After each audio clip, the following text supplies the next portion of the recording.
Hi, welcome back to the next video snippet from the video book Deadly Affirmations. We're going to read the second part of chapter 14 today, where Patience Murphy goes shopping. And if you're ready, here we go. Patience lay around in bed for a while, playing with Abraxas and finding ways not to get up. She was feeling lazy, and the purring cat at her shoulder and the sunlight streaming through the window fueled that laziness. Eventually, though, Patience gave in and got out of bed. Well, not completely. She stood up at the end of the bed and twisted around, stretching, and her eyes fell on the little guidebook in the box of affirmations. She let herself fall back onto bed and squirmed over to discover her guidance and encouragement for the day. First things first, the book. If you stay within the walls you have erected for your comfort, you will never learn anything. The human spirit demands its freedom. If you feel bored or restless, it's because you have denied your soul its essential liberty. If you are to become all that you are meant to be, you must strike out and travel new paths. And then our inspiration, number 87. Your life is what is happening right now. Live totally in this moment. Patience made herself some breakfast and then washed the dishes. Where would her life lead her today, she wondered. Then the thought came to her. She needed some mindless shopping and then a wonderful dinner. She drank a cup of coffee and made a grocery list. Yeah. Patience decided to do some rag picking before she visited Hoffman's. River City wasn't populous enough to support a classy second-run variety store like Marshall's, but her town did have a Constable's. Its slogan was an alteration of a bigger chain's, "Your stuff is waiting for you," and its signage even used the better-known store's font. Patience usually visited Constable's once or twice a month, searching for new additions to her collection of Badger boxes, Tasmanian-manufactured polycarbonate bowls and storage containers. She knew enough never, or at least not very often, to put anything she intended to eat in any of these, but their perky, bright colors and rounded geometric shapes had become like a drug for her. They were stackable, storable, versatile, and easy to use, and best of all, each container had its own little name impressed into the lid. She had first stumbled onto this years ago, and now she had complete sets. A set that included 3 sizes, too little, too big, and just right, of clip-ems, bake-ems, take-ems, lunch-ems, wave-ems, drink-ems, store-ems, and garden-ems, and all of their rectangular, square, triangular, round, and oval permutations. As she walked up and down the aisles past disorganized piles of merchandise, vaguely arranged by whether they were some things to wear, some things to eat, some things to drink, some things to clean with, some things to cook with, some things for a wall, some things for a bedroom, some things for a bathroom, or some things for a pet, she walked by an excruciatingly thin, excruciatingly overdressed woman who could have been anywhere from 40 to 70 years of age. The woman wore a coral-colored suit that Talbot's had stopped selling in the 1970s, matching papagayos from the same era, and Bob Dylan would be amazed that anyone could have so badly misunderstood his lyrics, a leopard skin fez. The woman was talking to a tired-looking constable's employee. "It should be obvious to you, young lady, that..." Patience wanted to hear no part of that conversation. She walked on, stopping at the coffee aisle to search for a bag of Capicona. Constable's was the only place other than Amazon.com where Patience could find bags of this superb coffee in whole bean form. It was her favorite brew, and she took great delight in grinding and brewing herself a fresh pot every day. But there were none. Patience sighed and pushed her little cart. All of the carts at Constable's were half-size grocery-like push carts, large enough to fit about half of what a person needed to buy and almost light enough to pick up and hurl across the parking lot after one had loaded his or her purchases into the SUV instead of having to push the damn thing back to the store's front door. Patience turned another corner and found the Talbot's woman there too, now taking up the entire aisle. Patience pushed the cart up to sidle past the woman and said in a friendly, smiling voice, "Excuse me, ma'am," expecting the woman to wriggle her cart to the side of the aisle enough to permit Patience to pass. The woman looked up from her inspection of a set of garish bed linens and muttered, "Well-mannered people know enough to wait their turn, princess." Patience was taken aback. "Excuse me? Is there something you want, little girl?" the woman said in a confrontational, snippy tone. Patience stammered. "I'd like to get through, please."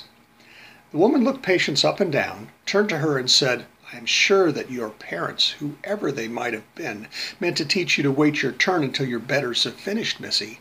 And I am sure that you tried your best, regardless of your upbringing, and that's what really matters. Please don't feel badly." Patience realized that she was beginning to lose her temper. Her rag picking that had begun as a pleasant outing had begun to dissolve into a catfight in an outlet department store. She would not let this happen.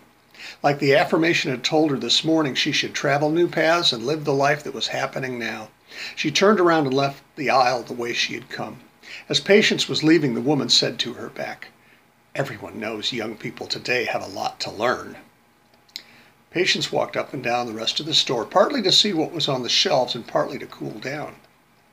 From 3 aisles away, she heard the woman's strident voice, young man, I can't reach this comforter.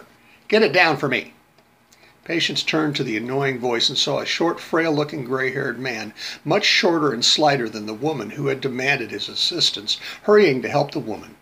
Patience was now calling in her mind, "That bitch." And unbelievably, not a minute later, the bitch said, "Not that one, Sonny, the other one." And then a minute later, "Put it back on top of that blue one. You'll get it right next time. Everyone has to learn. You're probably just new here. I'm sure that you'll do better next time, sport." By the time Patience had checked out all the sections and shelves that constables had to offer, there was a line for the cash registers. Patience found herself 2 people behind the bitch. The line moved quickly, though, and in just a few minutes the bitch went to check out at register 3. A minute later, Patience was called to register 1. Patience unloaded her cart, and as the cashier rang up her purchases, was relieved not to be standing next to the woman. Patience paid and loaded her bags into her cart, walking out past the bitch, who was arguing with the cashier about a stain on a strikingly hideous comforter. "How can you not see that spot, honey? It's obvious. Even a little blind girl would notice. Sweetie, I am sure that your manager would want you to give me a discount for this. It's filthy. No one in her right mind would want it at that price."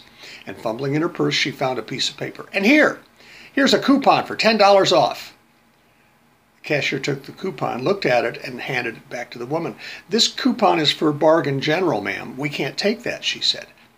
The bitch looked astonished. "Well, I've never been so insulted. Have you weighed the pros and cons of treating valued customers like this, you stupid cow? I want to speak to the manager. I've never been so insulted." The manager had heard this conversation and hurried over to register 3. He whispered to the cashier. The cashier whispered back. Finally, the manager said to the cashier, "Take a break, Sonny. I'll ring this up." And then, obviously wanting nothing more than to get this ill-mannered woman out of his store, he said, "I'm sorry about the confusion, ma'am. To make up for your upsetting experience, I will discount this item 50%. And may I take your coupon too?" When the purchases were totaled up and paid for, the bitch said, "The best thing to do is just stay positive, champ. Someday you look back on this and laugh." Patience closed her mouth and hurried out to her car before the bitch turned and saw her again. Patience was just pulling out of her parking space when the woman walked out of Constable's, pushing a cart that was overflowing with big plastic bags. She pushed the cart to a faded blue Ford Taurus, definitely not a recent model, maybe a 1998. She opened the trunk and tossed her bags in, slammed the hood, and walked around to open the driver's door. Patience drove quickly out of the lot, hoping that the bitch wouldn't see her. Patience drove then to Hoffman's to pick up the makings for Sunday dinner. She was so excited. She hadn't had fried chicken in ages, and good fried chicken required waffles, as her granny used to say. As she went into the store, she grabbed a cart and glanced at her list. A 3-pound fryer, eggs, condensed milk, flour, Bisquick, Mrs. Butterworth's, and Red Rooster Louisiana hot sauce. She had salt, pepper, paprika, thyme, garlic, salt, and vegetable oil at home. Patience was pushing her little cart through the produce section and saw a sign advertising a special on really ripe, nice-looking strawberries. $2.99 a box, limit 2 per customer. Suddenly she was bumped aside by the edge of a shopping cart that was pushed into her hip, and a large woman in a muumuu forced herself by. It was the Russian onions woman from yesterday. The woman opened a box of strawberries, took out the biggest between her thumb and forefinger. She opened wide and popped the big berry into her mouth, chewing and chomping until a thin rivulet of red juice flowed out of the side of her mouth and dribbled down her chin. She almost moaned. Then she opened another box and took the biggest fruit in that one and gobbled it down too. She made another ecstatic moan and then grabbed 6 boxes of the strawberries, tossed them into her cart, and left, leaving 2 boxes that she had opened atop the others in the display. Suddenly, Patience had lost her appetite for strawberries. maybe another day. Patience finished her shopping and didn't see the woman again until she was ready to check out. The woman was in the regular line, arguing with the checker about coupons. "This is a store coupon," she said in a haughty tone. "It's from Radio Shack, ma'am." "But it says..." Patience got into another line behind a lady with 3 kids, all under the age of 4, with 4 gallons of milk, 2 white and 2 chocolate, 4 big boxes of Hoffman's Choco Crisps, 2 dozen boxes of Hoffman's stuffed ham hamburger extender, 4 big plastic tubes of frozen 65% lean hamburger, and half a dozen packages of American cheese, and another 6 or so of bologna, 6 loaves of squishy white bread.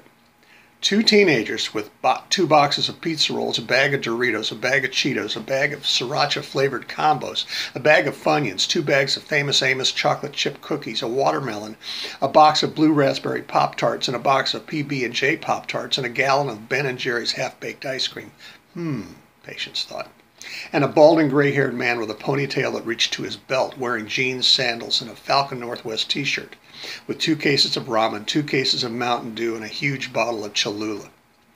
By the time that Patience had paid for her groceries and bagged them, paper not plastic, the big woman was still arguing with the cashier about coupons.